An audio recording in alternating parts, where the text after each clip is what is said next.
Hola, muchas gracias por estar con nosotros con su programa ¿Para dónde vamos? Hoy vamos a tocar un tema muy importante porque realmente ¿quién de nosotros no vivimos preocupados? Esa es la verdad. Es que sería fácil cuando uno le dice, no te preocupes, déjaselo al Señor, ya todo va a pasar, pero a veces la preocupación está allí. Nos quita el sueño, nos enferma. Bueno, de hecho el 80% de las enfermedades estomacales vienen de la preocupación, de la ansiedad, del temor. Y a veces uno quisiera como quitarse un chip, ¿verdad?, de la cabeza y decir, no, ya no me voy a preocupar, me quito el chip y ya duermo tranquilo, pero la preocupación está ahí latente. Por eso este es un tema muy interesante porque tenemos que buscar cómo podemos ir mejorando y cómo podemos manejar la preocupación de cara al Espíritu Santo. Como hijos de Dios que somos, nosotros tenemos que ver cómo podemos hacer para manejar esta preocupación, qué es lo que el Señor quiere que los hijos de Dios aprendamos a través de las Escrituras y a través de Él, ¿verdad? Cómo podemos nosotros ser personas donde podamos confiar más en el Señor. Tenemos la bendición de tener al Padre Manuel Balbuena, que es el asesor de la Renovación Carismática de Chiquinquirá en Colombia. Y cuando supe que estaba aquí con nosotros, lo primero que dije es, Padre, yo me lo llevo al programa y usted nos enriquece con toda su experiencia, con toda la sabiduría que Dios le ha dado, nos enriquece también con estos programas. Así que, Padre Manuel, gracias por estar con nosotros. Bienvenido. Que el Señor, que el Señor lo bendiga, Padre. Claro. Y estamos hablando de la preocupación, esa preocupación que nos lleva a la crisis. Háblanos un poquito de ella. Bueno, cuando hablamos de la preocupación, incluso como término, preocuparse viene de dos términos latinos, pre, antes, y ocupare, ocuparse, ¿no? O ocupar. Preocuparse es ocuparse antes de, ¿no? Normalmente cuando decimos que estamos preocupados, entonces apuntamos hacia una realidad de nuestro futuro, en realidad hacia una experiencia que la filosofía ha llamado futurible. ¿Qué es el futurible? Es un futuro posible, ¿sí? No es un futuro comprobable, no es algo que yo ya tenga determinado, sino que son más bien como un abanico de posibilidades que se abren delante de mí. Y cuando se abren ese abanico de posibilidades, entonces yo me planto como personaje central en medio de ellas y pienso en cómo voy a reaccionar. Ahí es donde surge la preocupación, ¿no? Entonces pienso, y porque normalmente pensamos en el peor escenario posible, ¿sí? Ojalá que uno pensara en las bendiciones, pero no, uno piensa en las tragedias, ¿no? Entonces, si sale tu hijo a comer y qué sé yo, y suena el celular porque no ha llegado todavía después de 2 o 3 o 4 horas de estar por fuera, entonces ya tú piensas que el celular está sonando porque te va a decir la peor noticia posible, que se estrelló, que está en problemas, que está en la cárcel, que está en el hospital o está en no sé dónde, ¿no? Siempre imaginamos el peor escenario posible y cuando eso ocurre, pues nuestro corazón tiende a llenarse de angustia, nuestro cuerpo se llena de adrenalina y queremos reaccionar a través de la angustia, ¿no? La preocupación y la angustia van de la mano y terminan quitando la paz y haciéndonos muy malas jugadas, porque si fuera simplemente un sentimiento, pues no había problema, pero el lío es que normalmente el sentimiento de la preocupación trae consigo reacciones preocupadas y nos hace actuar de una manera sumamente primaria, ¿no? A veces hasta francamente irracional y nos puede meter en grandes problemas. Es que es una emoción tóxica también, o sea, que el Señor no quiere que nosotros nos preocupemos. Usted estaba hablando de la raíz y sabe que hay una raíz anglosajona de preocupación que significa estrangular. Audios. Estrangular, o sea, uno siente, como usted dice, se desencadena siempre en algo fatal, por eso nos preocupa. Porque si uno dice, por ejemplo, no he preparado la comida del mediodía y voy a tener invitados, y de repente la mente dice, no, pásate a comprar un pollo, automáticamente esa preocupación se le fue. Pero la preocupación, como usted dice, todo lo piensa de una manera fatal, o sea, todo va a desencadenar en algo negativo. Entonces, por eso es que uno entra en esa preocupación y esa angustia. Bueno, angustia viene de angosto, se le hace a uno todo, ¿verdad? Todo, o sea, siente uno que no va a salir adelante. Tal cual, sí. Y cuando empezamos a tener esa experiencia, normalmente tendemos a creer que no hay salidas. Por eso yo pienso que la angustia y la preocupación sí son instrumentos del maligno, ¿no? Porque si hay una tendencia del mal sobre nuestra vida, es empezar a quitarnos posibilidades y capacidad de respuesta.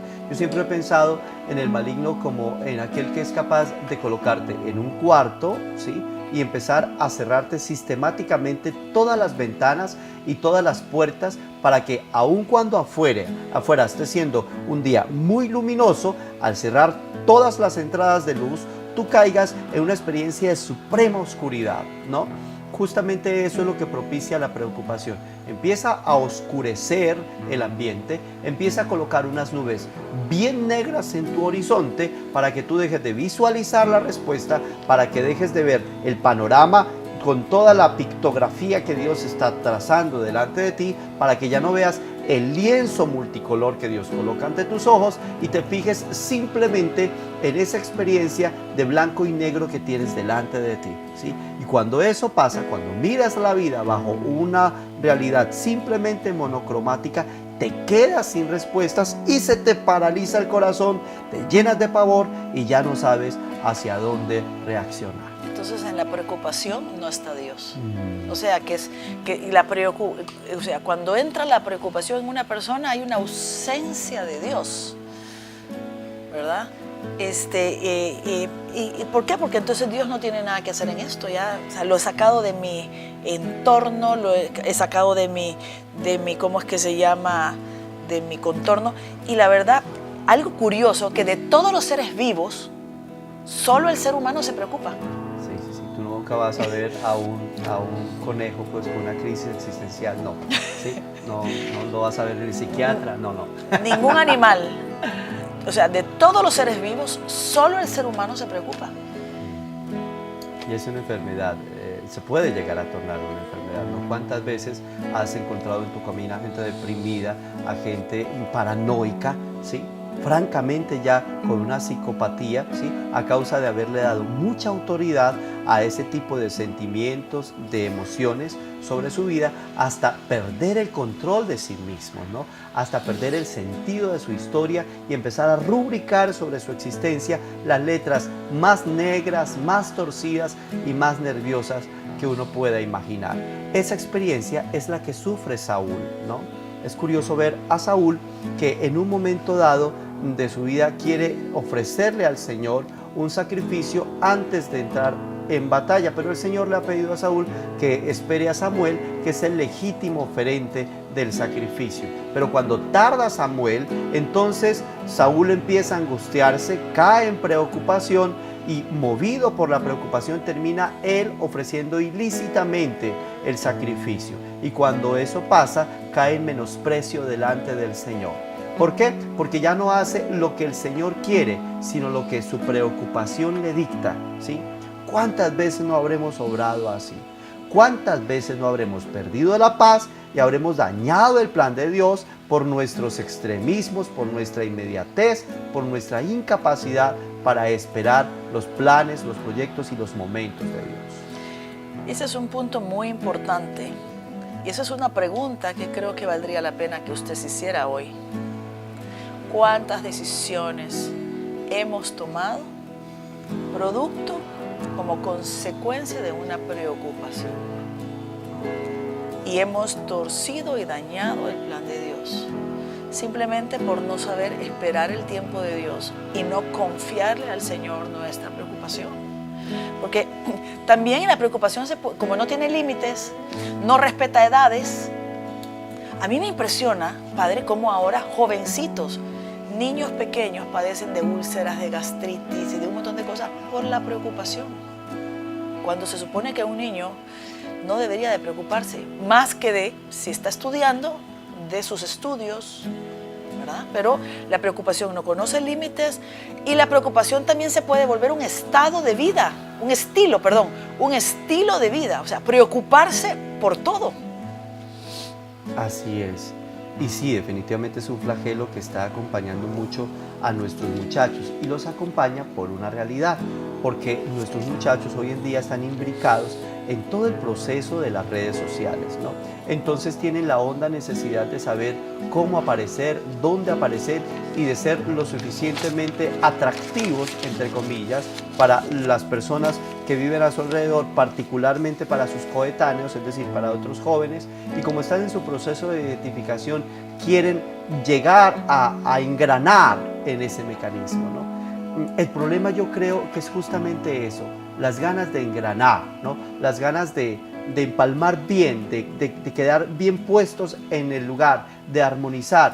Uno de los grandes motivantes de nuestras angustias y nuestras preocupaciones es la necesidad de estar armónicamente puesto en medio de un conjunto, de estar bien en ese lugar, de hacer que los demás me estimen, de estar bien ante los otros, ¿no? Y como bien dice el adagio, no eres más porque te critiquen, no eres más porque te alaben, sino que lo que eres, eso eres. Pero ¿cuánto nos cuesta? ¿Cuánto nos cuesta comprender que en la paciencia, en el aferrar la propuesta de Dios sobre mi vida y aceptar lo que soy y cómo estoy, se encuentra justamente parte de la respuesta de ese camino que a veces puede ser tan difícil, que son justamente las rutas de la desesperación, las rutas de la angustia? La manera de responder ante esa realidad, si es justamente pararme un momento en el camino y darme cuenta quién soy yo delante de las circunstancias y de los elementos que se trazan ante mí, y que no le puedo dar autoridad a esa realidad sobre mi vida, porque soy yo quien finalmente termina siendo autónomo y termina legitimando las reglas y los momentos pues que voy a vivir, y no simplemente ser movido por los escenarios o por el qué decir de otras personas. Entonces, en pocas palabras, la preocupación viene cuando yo no tengo el control. O sea, cuando nosotros tenemos el control de las cosas, todo está bien.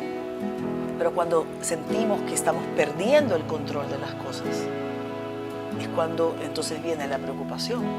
Justamente por eso el Señor lo que quiere es darnos libre albedrío, ¿sí? Así hay una constante en la Escritura que es bastante encantadora, es pensar que el Señor no quiere ejercer sobre nosotros un control de carácter tirano, ¿sí? Él no quiere que nosotros le entreguemos simplemente nuestra voluntad y nos acostemos en una hamaca a esperar que Él nos salve, ¿sí? Sino que por el contrario, el Señor escribe camino de salvación con nosotros, ¿no?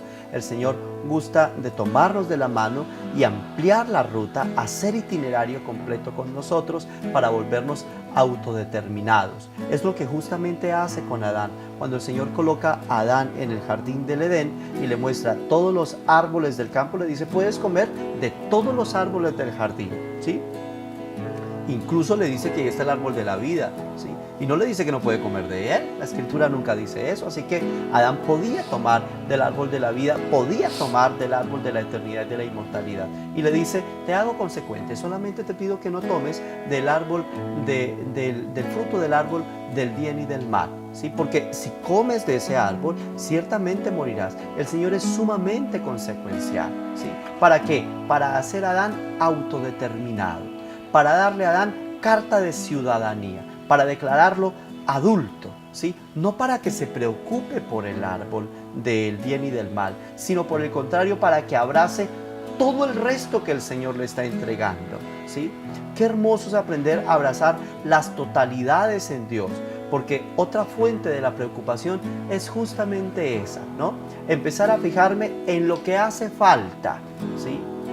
Hay un ejercicio curioso que hacen los psicólogos respecto de eso, ¿no? Y es tomar una hoja en blanco y colocar un punto en el centro, ¿no? Y le dicen a aquel que están examinando, ¿qué ves? ¿Sí? Y normalmente dice, veo un punto, ¿sí? Y no ven la hoja, ¿sí? Y eso nos suele pasar cuando estamos preocupados. Vemos el punto y no vemos la hoja en la que está el punto. No vemos la totalidad, no contamos las bendiciones y por eso quedamos fijos en esa circunstancia que puede ser trágica o a veces simplemente una tontería, ¿sí? Una pequeñez, y fijamos y conizamos en ella nuestra atención y ya no somos capaces de salir. Qué interesante. La verdad es que este tema es apasionante porque también vemos cómo la preocupación puede ser la antesala de la crisis, de la cual también queremos hablar. Vamos a irnos a un corte comercial, no nos cambie, que venimos con este tema tan interesante. La preocupación es la antesala de la crisis. Gracias por estar con nosotros. Quédese con nosotros. Ay. Entonces ya.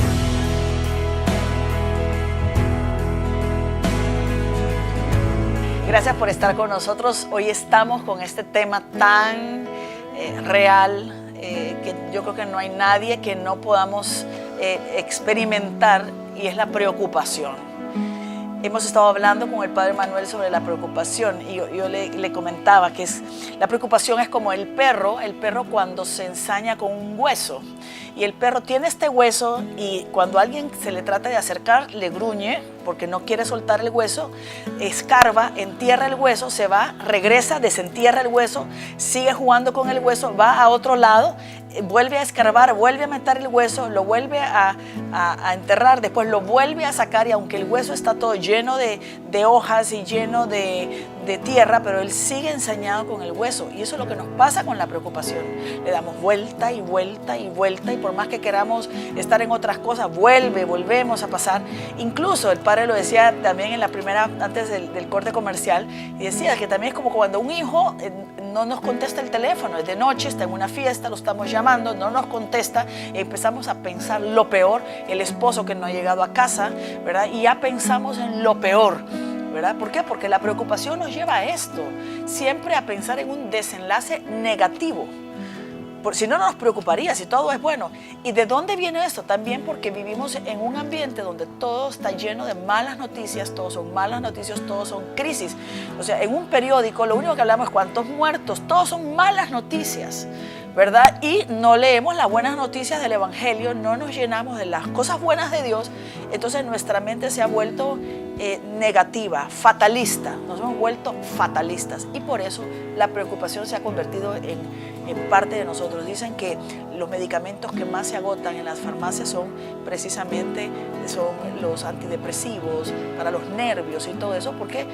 Porque la preocupación se ha convertido en un compañero de vida y en un estilo de vida. Entonces, hablemos un poquito, Padre, cómo esta preocupación nos puede llevar incluso a entrar en crisis. Es que el gran problema de la preocupación es que es una emoción desordenada, ¿no? Un compañero de comunidad de San Martín de Porres, ¿sí? Santo Tomás de Aquino, gran doctor de la iglesia, tenía una frase respecto de eso. Él decía: guarda el orden y el orden te guardará a ti, ¿sí? Y eso vale para todos los escenarios de vida y también para el escenario emocional, ¿sí? Ojalá uno aprendiera a procesar mejor sus emociones, ¿sí?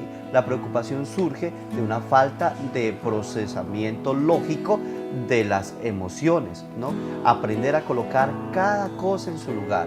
Muy en los inicios de la escritura, en el libro del Génesis, uno descubre a Caín que no logra procesar bien las emociones con su hermano Abel, ¿sí? Se preocupa porque el Señor ha aceptado la ofrenda de Abel, pero la suya no le ha sido acepta a los ojos de Dios, ¿no? Y Dios es tan bueno en el colmo de su paternidad que baja hasta Caín y le dice: ¿por qué te veo así tan ausente y tan taciturno? ¿Por qué te veo como con la frente clavada en el piso? ¿No es cierto que si levantas la cabeza vas a poder encontrar luz, vas a poder despejar? ¿Sí? El Señor baja en el momento de la preocupación de Caín a decirle: ánimo, aquí puedes remontar, aquí puedes levantarte, de esto no te vas a morir, yo voy a acompañarte en este momento de preocupación, en este momento crítico que estás pasando. Pero desafortunadamente Caín se encierra sobre sus propios sentimientos y resentimientos, ¿sí? Y termina convirtiendo a Abel en el lugar en el que descansan todas sus preocupaciones y por tanto en su enemigo. Con mucha frecuencia, cuando llegan los momentos más dolidos de nuestra vida emocional, terminamos buscando a un chivo expiatorio, a alguien en quien uno pueda depositar todos los lugares de sus desgracias y todos los momentos de sus confusiones. Incluso hasta la figura del chivo expiatorio es bastante bíblica, porque el Pentateuco, particularmente el libro del Levítico, nos cuenta que había un ritual en Israel, ¿no? En el que colocaban a una chivita ahí en medio de todo el pueblo, y todo el pueblo iba y le imponía las manos a la chivita, ¿sí? Y colocaba sobre ella sus pecados. ¿sí? Todos iban y colocaban los pecados sobre el pobre animalito, ¿no?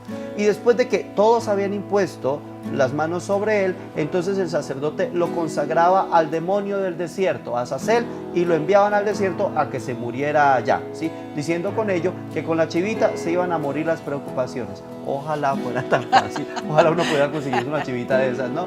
Pero no, ¿sí? Las preocupaciones no se hicieron para tramitarlas ni para transferirlas, sino para confrontarlas. Otra historia leeríamos hoy en día de Caín, si Caín se hubiera autoconfrontado, ¿sí? Si Caín le hubiera hecho caso al Señor, si Caín hubiese hablado con Abel, si Caín hubiese hablado con el Señor, si Caín lo hubiera intentado otra vez y hubiera presentado otra ofrenda, pero no, Caín prefirió encerrarse en su dolor, colocarle nombre a su dolor en Abel y termina sacando a Abel del lugar donde vivían, conduciéndolo afuera, convirtiéndolo en extranjero para finalmente matarle, ¿no? Porque uno de los grandes problemas de la preocupación es que cuando no logramos solventarla, entonces terminamos solucionándola de la peor manera y normalmente siempre alguien termina averiado o termina lesionado o muerto en el camino de nuestras preocupaciones. Qué interesante, Padre, porque realmente es cierto. Cuando estamos preocupados, que tal vez la gota que rebalsa el vaso puede tener un nombre, claro que sí, pero no es la raíz. La raíz de la preocupación no es una persona. Pero a veces una persona es la gota que rebalsa el vaso. Y eso es lo que nos lleva entonces a tomar actitudes, a reaccionar violentamente. A mí me llamó mucho la atención un documento, una noticia que salió en el periódico de la cantidad de hogares donde está habiendo ahorita violencia intrafamiliar en El Salvador. Y esto se debe precisamente a eso, ¿verdad? A descargar la cólera, la ira, que viene de la preocupación en nuestros hijos, en nuestro cónyuge, ¿verdad? Y esto no tiene que ser, porque el punto es la confrontación. Padre, ¿cómo los podemos confrontar? Bueno, lo primero interesante es poder conseguir un elemento de transferencia, no como la chivita, pero sí, sí tal vez un elemento, un objeto en el que uno pueda aprender a diferir físicamente incluso todo aquello que no ha logrado procesar, porque hay evidentemente situaciones y circunstancias que se salen de nuestro control, que no logramos procesar y que quedan casi que volátilmente dando vueltas en torno a nuestra cabeza. Hace unos días leí un ejemplo bastante curioso respecto de eso. Un señor que cuando llegaba a casa tenía junto a su casa un arbolito, ¿sí? Y antes de entrar a casa, después de haber hecho toda su labor de trabajo en el día, entonces llegaba junto al arbolito y tocaba las ramitas del árbol, todas las ramitas y las hojitas del árbol, ¿sí? Cuando llegaba con su rostro adusto, con su rostro pues con su ceño fruncido, iba y tocaba las ramitas del árbol y luego entraba a la casa y entraba en completa paz. Y alguna vez un compañero de trabajo se dio cuenta de lo que hacía aquel hombre y dijo, pues, ¿tú qué es lo que haces con el arbolito ese? Que llegas con toda la carga de tu trabajo y después puedes entrar a tu casa tranquilo, ¿sí? Y el hombre le decía, yo llego donde el arbolito y ahí dejo todos mis problemas, porque mi casa no es culpable de la situación que me pasó, no es responsable de lo que he vivido en el día. Así que le invito a que siembre un arbolito junto a su casa y deje ahí como un elemento de transferencia todas las debilidades y las dificultades que tiene en su vida. No sé, colóquenle en las paredes de la casa del vecino, no, en el poste de la luz, colóquelo ahí, ¿sí? Para que usted entre libre a su casa, para que entre con tal libertad de ánimo, ¿sí? Que pueda asumir una postura diferente. Yo pienso que nosotros somos seres de roles, ¿no? Y uno no se desenvuelve de la misma manera con todas las personas o con todas las situaciones, ¿sí? Uno tiene que aprender a desenvolver un rol pacífico cuando llega a casa, ¿sí? Y debe permitirle a los demás sanarle las heridas. Otra manera interesante de hacerlo también, Lorena, es cuando uno es capaz de comunicar qué es lo que le está preocupando.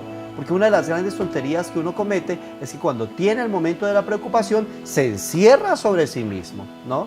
Empieza a tener un efecto tortuga, recoges los pies y las manitas y la cabeza en tu caparazón, te cierras sobre ti mismo, ¿sí? Le haces ver a todo el mundo con tu actitud que no estás bien, pero no le cuentas a nadie qué fue lo que pasó, ¿sí? Y todo el mundo está como a la expectativa en tu casa diciendo, pero ¿qué bicho le picó? ¿Sí? ¿Qué le pasó? ¿Qué le sucedió? ¿Por qué no cuenta? Una importante medida es disciplinar el corazón para aprender a hablar de aquello que no me gusta, de aquello que no está bien o de aquello que me sucedió. Incluso a los hijos. Los hijos no tienen por qué ser unos convidados de piedra en la familia. A veces la pareja, los cónyuges creen que solamente deben conversar entre ellos las dificultades. No, los hijos también tienen que enterarse de las dificultades económicas, de los problemas de salud que hay en la casa, para que colaboren, para que estén presentes, para que den respaldo, para que den abrazo, para que de muchas maneras puedan convertirse en acicate y en paráclitos del momento de la debilidad. Y qué importante es esto, ¿verdad? Lo que pasa es que a veces se ha perdido mucho la capacidad de dialogar, la capacidad de conversar. Y también puede pasar que se pierde la capacidad de dialogar porque si alguno de los dos expresa una preocupación, puede ser que la otra persona no le entiende y le diga tan exagerado que sos. Te estás preocupando por tonteras, no le hagas caso. Ay, no, o sea, a veces las respuestas no colaboran para que se pueda encontrar en la pareja la capacidad de poder uno expresar sus sentimientos. Por eso también es importante tener un consejero, ¿verdad? O sea, si dentro de la pareja no está esto, que sería lo ideal, y que hubiera una comprensión de poder escuchar sin tener que burlarse, ¿verdad? Tanto escándalo por una tontera. ¿Cuántas veces lo hemos visto nosotros en los matrimonios que se da esto? Sí que importante es buscar un consejero, pero un consejero que tenga sabiduría y no buscar al compañero que diga, mira, mejor vámonos a echarnos un trago, ¿verdad? Sino que buscar siempre a alguien que nos pueda ayudar, donde nosotros podemos compartir ese consejero. ¿Qué es lo que le hubiera pasado, como usted lo decía, padre, si Abel lo hubiera hecho, verdad? No, Caín, ¿verdad? Caín. Perdón, que Caín, perdón, me quedé Caín y Abel. ¿Verdad? Que si hubiera podido exteriorizar su sentimiento, ¿verdad? Nosotros también tenemos que aprender a canalizar esto. Y no como mucha gente lo está haciendo, que es a través del licor y a través de otros tipos de medicamentos, pastillas, drogas o algo, para poderse quitar toda la frustración y todo el enojo, ¿verdad? Buscar aprender a canalizarlo. Bueno, las mujeres somos típicas de esto, padre, porque viene el esposo y le pregunta a uno, ¿qué te pasa? Y uno tal vez con una cara de nada. Eso es muy típico en la mujer, ¿verdad? La mujer a veces también no quiere expresarle. Y es que también es por esto mismo. ¿Por qué? Porque los hombres son tan racionales y las mujeres somos tan emotivas, ¿verdad? Que entonces una preocupación de una mujer puede ser motivo de burla de parte del hombre, ¿verdad? Y esto hace que también muchas mujeres terminan callándose y no exteriorizando en su familia su sentir. Pero qué importante también es involucrar a los hijos, ¿verdad? Porque a veces los hijos ahora, yo no sé si a usted le pasa, que uno llega a la casa y se siente banco. Yo conozco padres de familia que dicen, yo me siento un banco en mi casa. ¿Por qué? Porque mis hijos solo llegan, solo se acercan y solo me llaman cuando necesitan algo, ¿verdad? Pero la culpa es esto, o sea, cuando nosotros involucramos a nuestros hijos en todos los problemas del día a día, los hacemos más conscientes. Y no que lleguen a bachilleres, ¿verdad? Y que se conviertan en la generación nini. Ni estudian, ni trabajan. ¿Por qué? Porque creen que tienen la obligación sus padres de poderles dar de todos. Sí, en esto media, escuchando a Lorena, uno nota de la honda necesidad de la misericordia, ¿no? La misericordia para aprender a escuchar al otro sin cuestionamiento. Misericordia es un hermoso término y una hermosa realidad teológica, porque implica aprender a pasar mi corazón por las miserias del otro, ¿sí? Eso significa abajarme, ponerme al nivel del otro en el momento de la crisis, ¿sí? Sin cuestionarlo, sin criticarlo, sin juzgarlo, ¿sí? Es que en la crisis no estás dispuesto para dialogar bajo dos términos o dos visiones desequilibradas en donde tú estás bien porque no tienes crisis y tú estás mal porque estás preocupado. No, te abajas para poder ponerte al nivel de tu hermano y simplemente escuchar, ¿no? hay un momento de la escritura bastante significativo en ello, cuando llegan los 3 amigos de Job y lo ven tan hecho nada, tan hecho trizas, porque ha pasado todo el poder del vendaval sobre él, porque ya no tiene nada y está enfermo, allí postrado. Dice la escritura que ellos rasgaron sus vestiduras y se sentaron con él en silencio durante 3 días. Eso es solidaridad y misericordia. Es aprender a sentarme con mi hermano y quedarme ahí. Piensa tú, por ejemplo, Lorena, cuando alguien tiene que enfrentar la crisis de la muerte de un ser querido, ¿sí? Y llega otra persona a la funeraria, ¿sí? A decirle, no, yo ya lo viví con mi mamá, ¿sí? O yo te entiendo, o mi sentido pésame. Y todas esas palabras suenan huecas, ¿sí? Quizá lo mejor que podemos hacer es sentarnos a estar allí, ¿sí? A acompañar, a consolar con todo lo que significa esa palabra. Consolar es una hermosa palabra. Consolar es ponerle suelo al otro cuando el otro está atravesando su terremoto, ¿sí? Es servirle al otro de soporte cuando el otro perdió la capacidad de edificar y de cimentar. Es saber que estoy ahí para él, ¿sí? Sin decirle nada. A veces la solemnidad de mi presencia habla más que la locuacidad de mis palabras. Y en ello la crisis sí que urge y es necesaria. Y es que a veces son palabras inoportunas. Qué interesante, Padre. Vamos a irnos a un corte comercial. No nos cambie, que seguimos con más.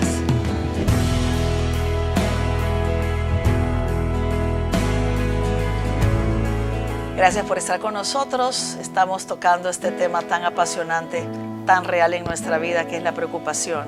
Esta preocupación que nos lleva a los momentos de crisis y cómo tenemos que actuar, en los momentos de crisis.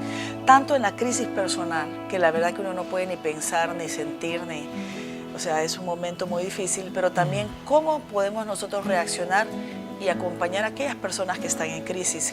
Padre Balbuena, quiero leer este pasaje de Proverbios capítulo 17, versículo 22, que dice: el corazón alegre es buena medicina, pero el espíritu quebrantado seca los huesos.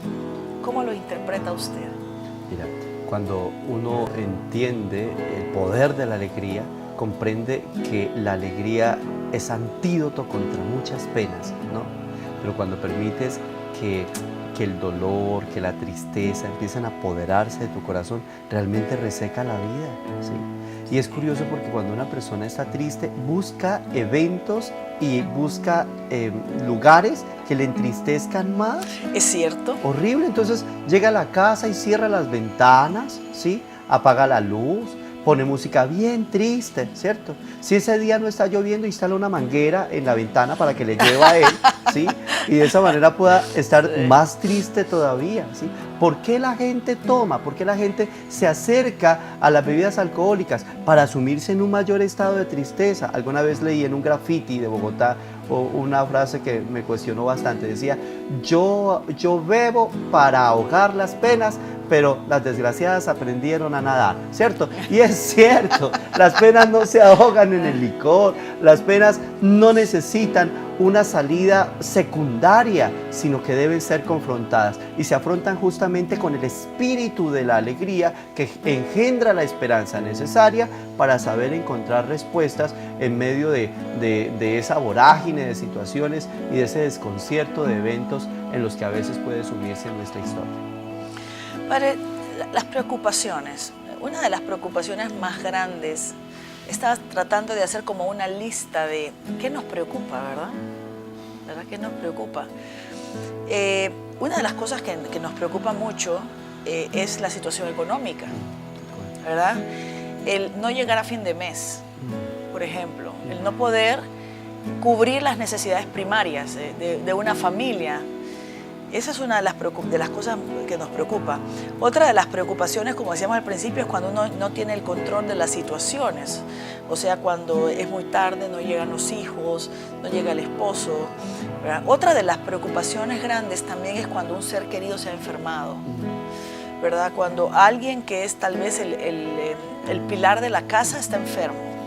Y uno piensa que esto lo va a llevar, lo va a desencadenar a la muerte y uno se queda como, ¿qué va a hacer de mí?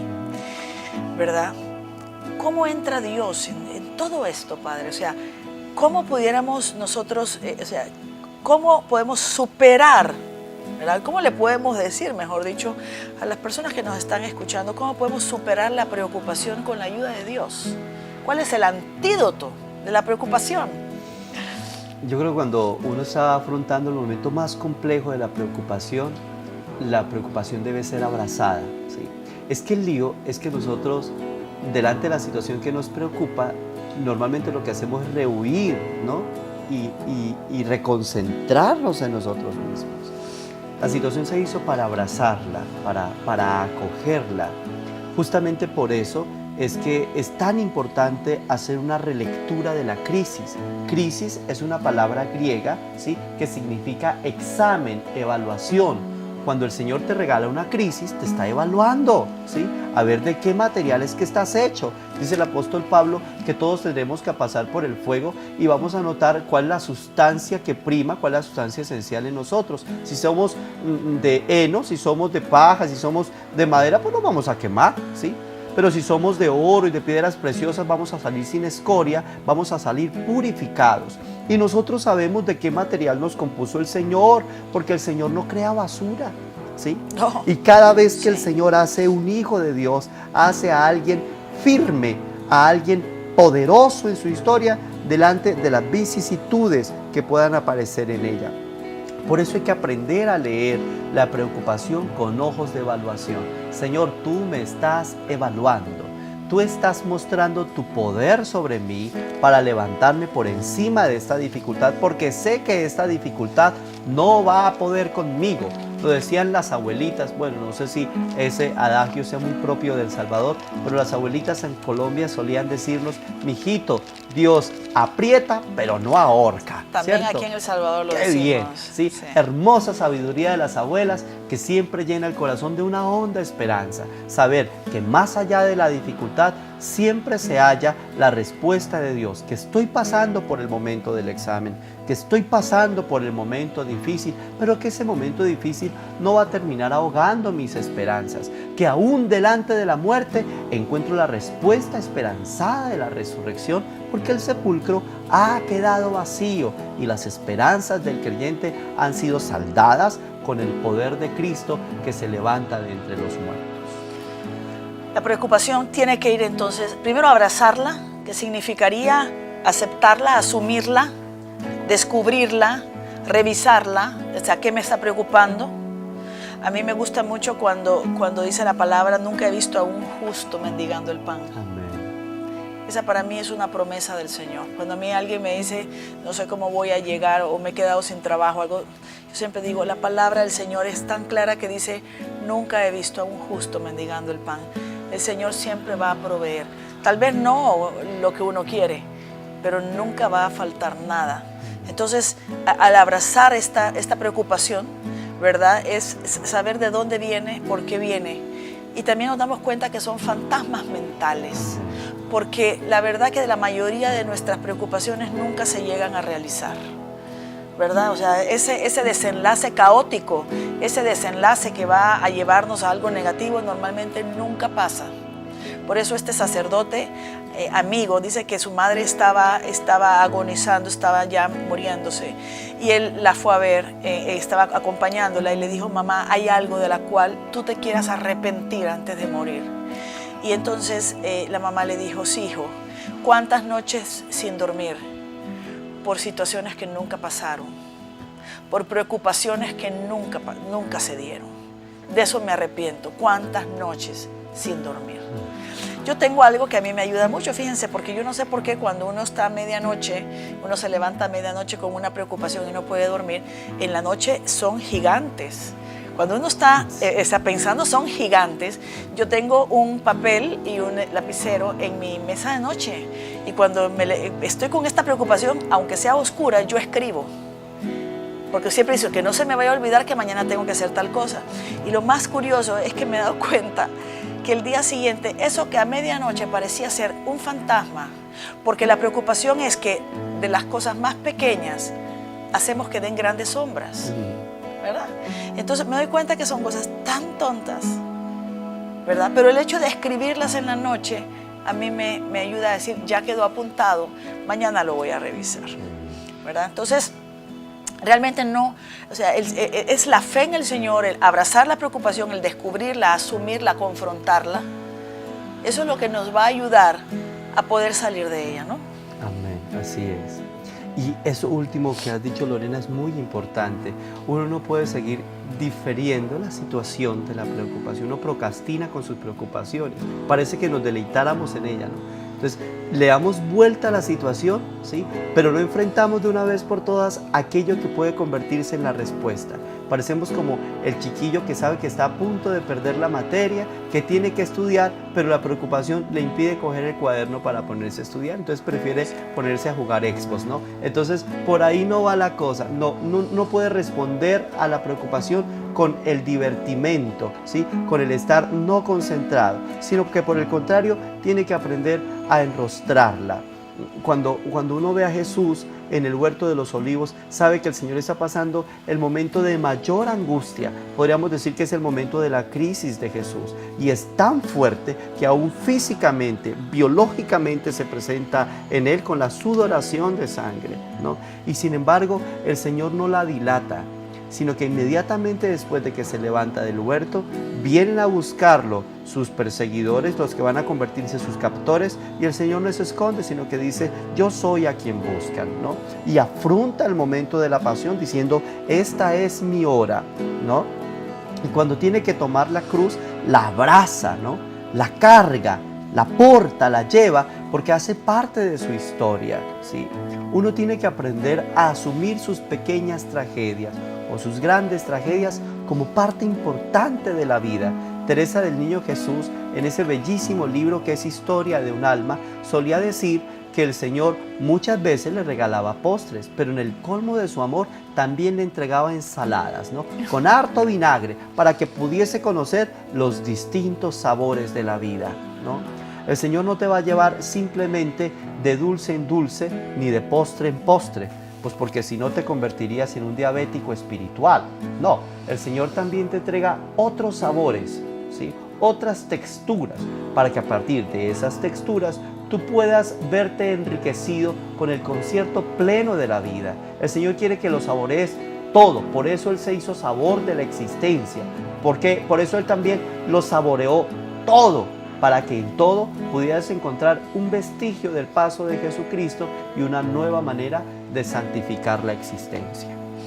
Incluso, Padre, las mismas crisis nos llevan, como usted lo decía hace un ratito, a ser diferentes, a retomar nuestra historia y a salir vencedores y a ser mejores personas. Porque yo puedo pensar, por ejemplo, en el hijo pródigo, que cuando él se fue a divertir, él estaba muy contento, pero tuvo que llegar a un momento de crisis. Y la crisis a veces son las consecuencias de todas las malas decisiones que hemos tomado en la vida, ¿verdad? Entonces llega el hijo pródigo, llega a esa crisis que lo hace a él recordar de la casa del Padre. Nosotros a veces hemos sido muy flojos. A veces creemos que la vida es como estar en Disneyland, ¿verdad? Incluso a veces la manera en que hemos educado a los hijos, con una permisividad, con una alcahuetería, con una abundancia de cosas, que a veces tenemos que permitir que a veces los hijos llegan a un momento tan difícil que nos hace retomar a nosotros y darnos cuenta qué hemos hecho, cómo hemos actuado en la relación matrimonial igual.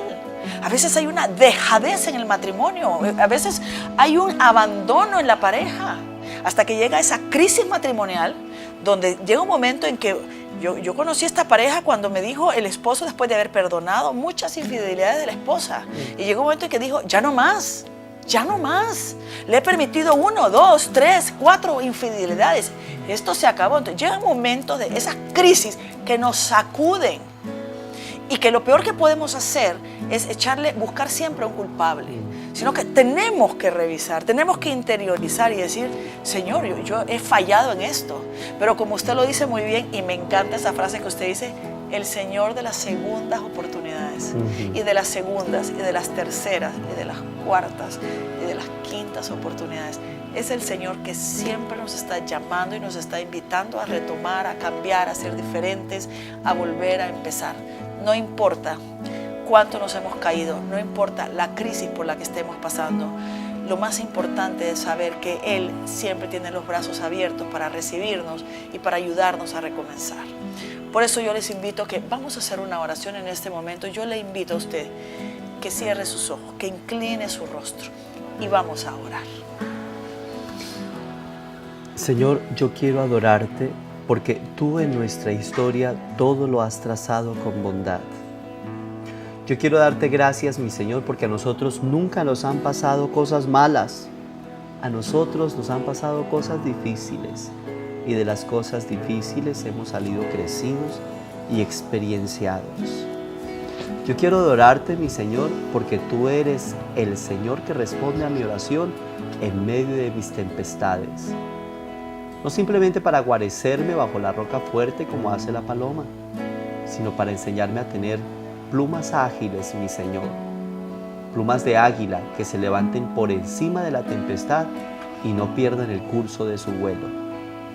Yo quiero adorarte, mi Señor, por todas las crisis que vivimos, porque detrás de ellas siempre veremos tu mano fuerte, tu diestra amorosa que nos acoge, que nos limpia, que nos purifica y que nos lleva a dar un paso adelante.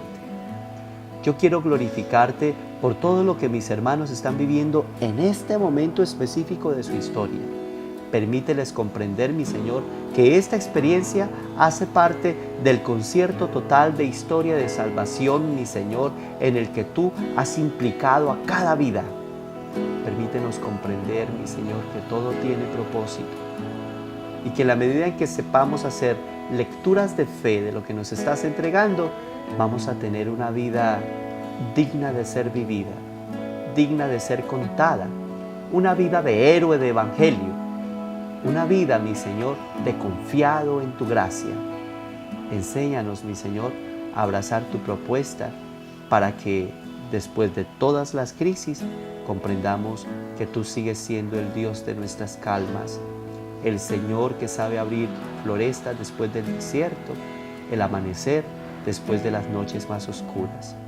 A ti sea la gloria, la bendición y la alabanza, Dios providente, Señor dador de todas las gracias. Gracias, gracias te damos, Señor. Gracias por estar con nosotros. Gracias por sintonizarnos, por el programa Para Dónde Vamos. Les recuerdo que si hay algún programa que usted se perdió y quiere ver, búsquenos en YouTube, en el lugar de Canal 8 TV.